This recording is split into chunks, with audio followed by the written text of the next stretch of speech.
Good morning guys. तो आज हमारा क्लास नंबर 2। तो चलिए आज हम लोग पढ़ेंगे बेसिक ऑफ इकोनॉमिक्स। क्योंकि गाइस मैंने आपको बताया था कि पहले हम लोग फाउंडेशन करेंगे, देन आफ्टर हम लोग एडवांस कोर्सेस में पढ़ेंगे, क्योंकि फाउंडेशन स्ट्रॉन्ग होना बहुत ज़्यादा ज़रूरी है। इस फाउंडेशन कोर्स में आज हम लोग पढ़ने वाले हैं that is production possibility curve, जो आपको ऑलरेडी पता होगा, ठीक है। एंड आपसे रिक्वेस्ट है, जिनको लग रहा है कि ये बहुत ज़्यादा बेसिक है, वो इस वीडियो को स्किप कर सकते हैं या फिर कुछ दिन वेट कर सकते हैं, क्योंकि एडवांस कोर्सेज भी जल्द आने वाले हैं। ये बस फाउंडेशन है, बेसिक्स है, जो आपको ऑलरेडी पता होगा, ठीक है। तो चलिए शुरू करते हैं। तो देखिए पीपीसी यानी कि इसको बोलते हैं हम लोग प्रोडक्शन पॉसिबिलिटी कर्व। इसको बोलते हैं हम लोग प्रोडक्स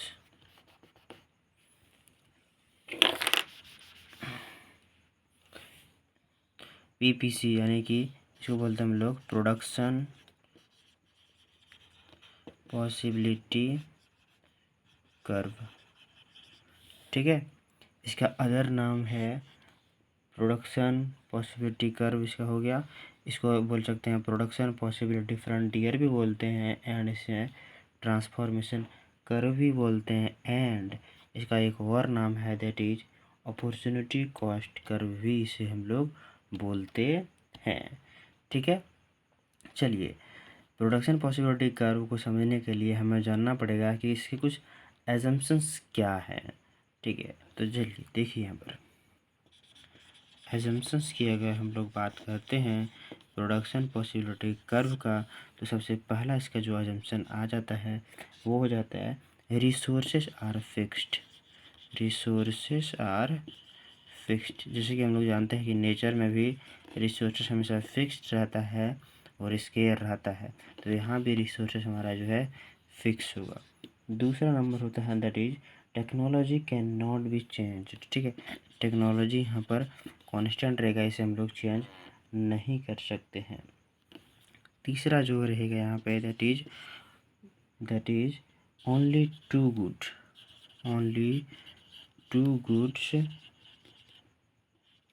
आर प्रोड्यूस्ड। अब यहाँ पर टू गुड्स ही क्यों ले रहे हैं? देखो टू गुड्स हमारे लिए बहुत ज़्यादा सूटेबल होता है ग्राफ में प्लॉट करना भी, इसलिए हम यूजुअली टू गुड्स ले रहे हैं। यहाँ पर 3-4 गुड्स भी लिया जा सकता है, but for our sake it's easy, इसलिए हम लोग टू गुड्स लेते हैं, ठीक है। 4 आपका आ जाता है that is resources are fully used and efficiently used, ठीक है। तो रिसोर्सेज हम जो यूज कर रहे हैं वो होगा फुल्ली एंड इफिशियंटली हम लोग यहाँ पर यूज़ कर रहे हैं, थोड़ा सा भी यहाँ पर बर्बाद नहीं कर रहे हैं अपने रिसोर्सेज को, ठीक है। तो ये फोर्थ एजम्पशन हो गया, and the fifth and the last assumption हो गया that is that resources are not equally efficient in production।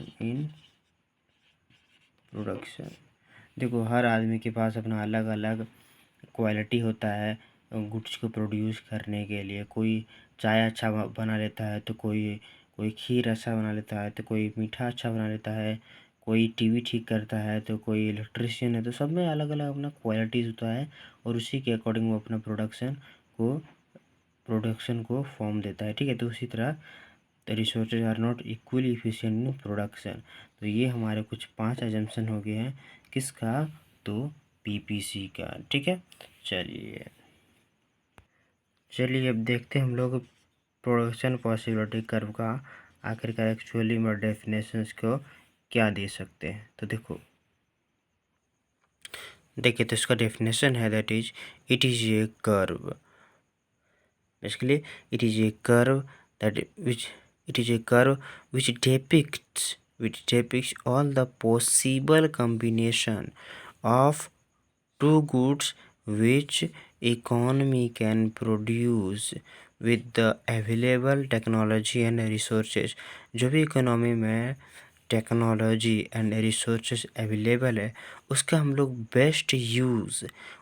लोग ऐसे यूज़ कर सकते हैं दैट इज पॉसिबल कम्बिनेशन हम लोग बना सकते हैं दो गुड्स का, तो उसी को हम लोग बोलते हैं PPC।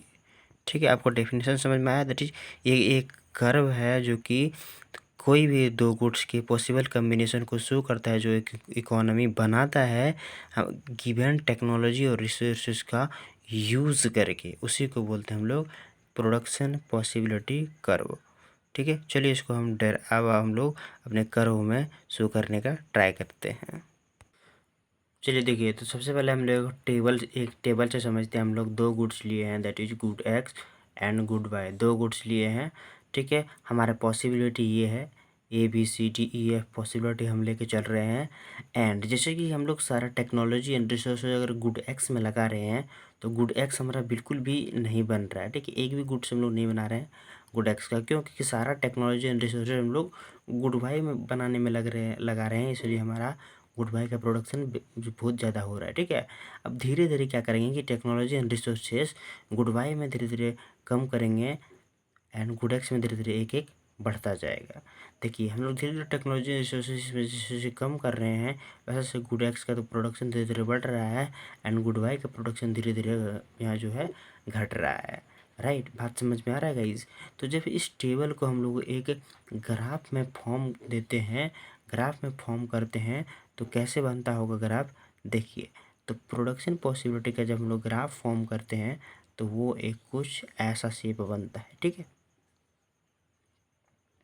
तो वो हमारा कुछ ऐसा शेप देता है, इसी को बोलते हैं हम लोग प्रोडक्शन पॉसिबिलिटी कर्व या फिर production possibility frontier. Okay guys, 0 ये आपका गुड एक्स है एंड ये आपका जो है गुड वाई है। ठीक है, अब देखिए यहाँ पे अगर हम लोग प्रोडक्शन पॉसिबिलिटी कर्व बनाते हैं, प्रोडक्शन पॉसिबिलिटी कर्व बनाते हैं, ठीक है, तो क्या बोले हम लोग possible combination of two goods. तो इस लाइन्स पर अवेलेबल जितने भी गुड्स हैं, वो सारे गुड्स का प्रोडक्शन वो कंज्यूमर करने के लिए रेडी है। ठीक है गाइस, एंड इसके अंदर भी जितने सारे गुड्स हैं, तो वो भी प्रोडक्शन के लिए रेडी है।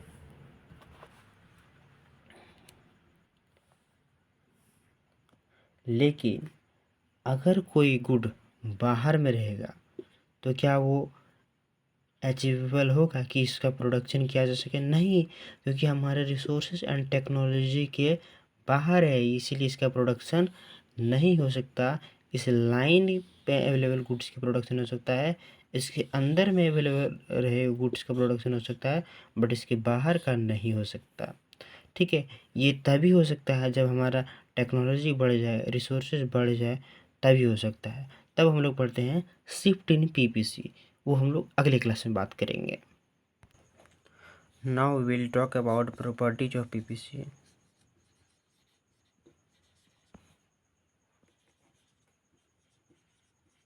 गाइस, ये बहुत ही बेसिक्स कॉन्सेप्ट है, तो कुछ दिन आप प्लीज़ रोक लीजिए। हम लोग एडवांस टॉपिक की भी बात करेंगे, जो आपके एग्ज़ाम के पॉइंट ऑफ व्यू से बहुत ज़्यादा इंपॉर्टेंट है। ये बस फाउंडेशंस बेसिक्स के लिए है।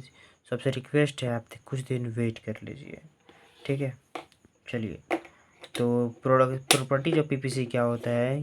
PPC के कुछ बहुत ही ज़्यादा अच्छे प्रॉपर्टीज है। वो पहला प्रॉपर्टीज आपका ये आ जाता है, that is it is a downward sloping curve from left to right.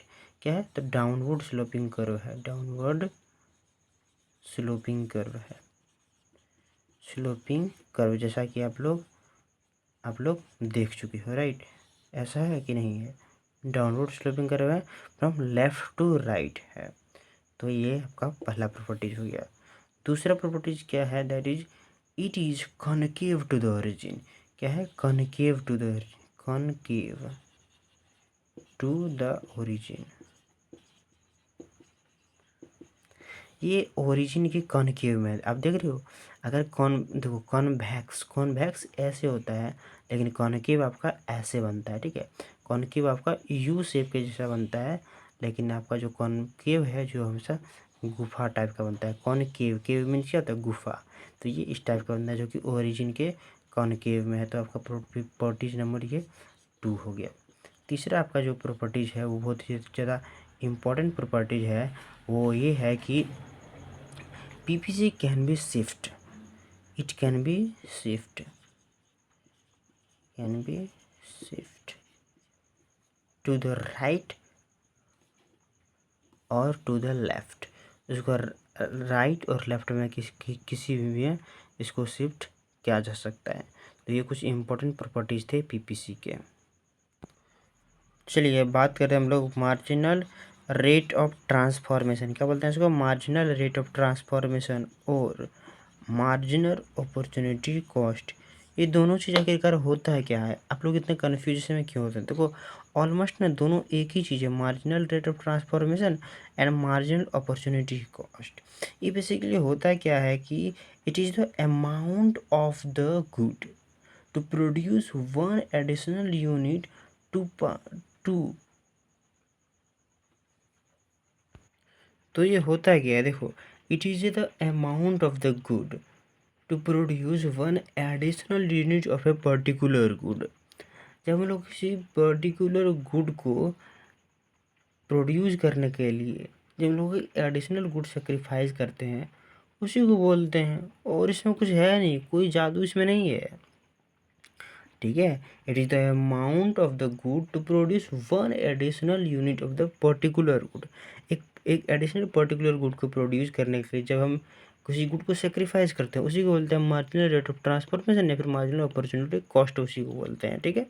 एक एडिशनल गुड को प्रोड्यूस करना है तो एक एडिशनल गुड को हम लोग सेक्रीफाइस करेंगे, राइट। चलिए इसको टेबल से हम लोग एकदम इजी तरीके से समझ में आपको आएगा, इसको मिले एक टेबल के माध्यम से समझते हैं। चलिए देखिए यहाँ हम लोग कुछ पॉसिबिलिटी लिए हैं, that is A B C D E and F, ठीक है। और हम लोग दो गुड्स के प्रोडक्शन करने वाले हैं, that is burger and pizza, ठीक है। तो हम लोग बर्गर जैसे कि ले लिए 0 1 2 3 4 एंड 5 गुड्स का प्रोडक्शन यहाँ पे हम लोग कर रहे हैं बर्गर का। देखिए ध्यान से समझिए कि हमने बर्गर यहाँ पर 0 क्यों लिया है एंड पिज़्ज़ा यहाँ पर 15 क्यों लिया है।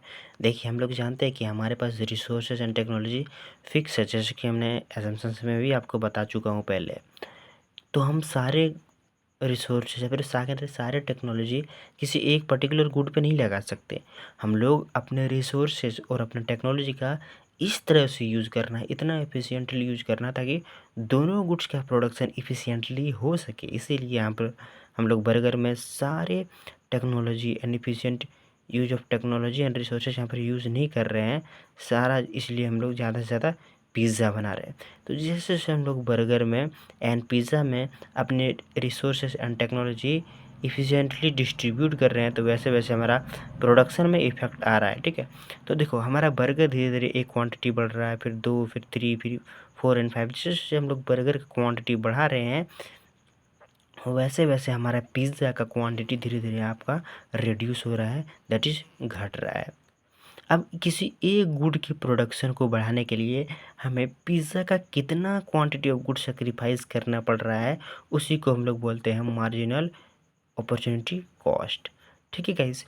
हम लोग एक गुड का प्रोडक्शन बढ़ाने के लिए किसी दूसरे गुड का कितना कितना क्वांटिटी सेक्रीफाइस कर रहे हैं उसी को ना बोलते हैं गाइस मार्जिनल अपॉर्चुनिटी कॉस्ट। और क्या बोलते हैं, और किसी चीज़ को नहीं बोलते हैं, उसी को बोलते हैं। जैसे कि आपका यहाँ पर 15 गुड था, फिर यहाँ पर 14 गुड आ गया, तो एक गुड का आपका जो है एक गुड का प्रोडक्शन घटा है कि नहीं घटा, एक गुड को हम लोग सेक्रीफाइस किए कि नहीं किए, तो एक आपका क्या हो गया मार्जिनल अपॉर्चुनिटी कॉस्ट। उसी तरह आपका 14 गुड था फिर 12 हो गया, तो 2 गुड का हम लोग सेक्रीफाइस किए, फिर आपका 3 गुड का सेक्रीफाइस किए, फिर 4, फिर इस तरह 5।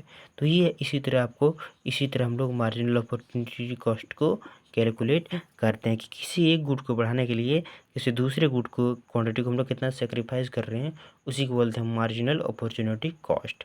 चलिए अब मार्जिनल रेट ऑफ ट्रांसफॉर्मेशन भी हम लोग अच्छे से समझ लेते हैं कि आखिरकार ये किस बला का नाम है, ठीक है। क्योंकि देखो ऑलमोस्ट ना एक ही चीज़ है, बस इसमें थोड़ा सा फ़र्क है और ज़्यादा कुछ है नहीं। चलो देखते हैं। चलो देखो अब मार्जिनल रेट ऑफ ट्रांसफॉर्मेशन क्या होता है। देखो basically it is the ratio of the unit of good A. तो चलो देखते हैं मार्जिनल रेट ऑफ ट्रांसफॉर्मेशन क्या होता है। देखो it is the ratio, okay, of the unit of one good sacrificed to produce additional unit of a particular good, उसी को बोलते हैं हम लोग marginal rate of transformation. Right, ये समझ में आ रहा है? ये बेसिकली एक रेशियो को शो करता है, रेशियो को शो करता है किसका? तो गुड सेक्रीफाइस, गुड सेक्रीफाइस बटे डिवाइड बाय गुड गेन्ड। कितना गुड आपका सेक्रीफाइस हो रहा है एंड कितना गुड आपका गेन हो रहा है, उसी को बोलते हैं मार्जिनल रेट ऑफ ट्रांसफॉर्मेशन। ठीक है, आप यहाँ देख सकते हो गाइज कि जब हम लोग ए से बी में आ रहे हैं तो एक गुड आपका सेक्रीफाइस हो रहा है एंड एक गुड आपका गेन हो रहा है।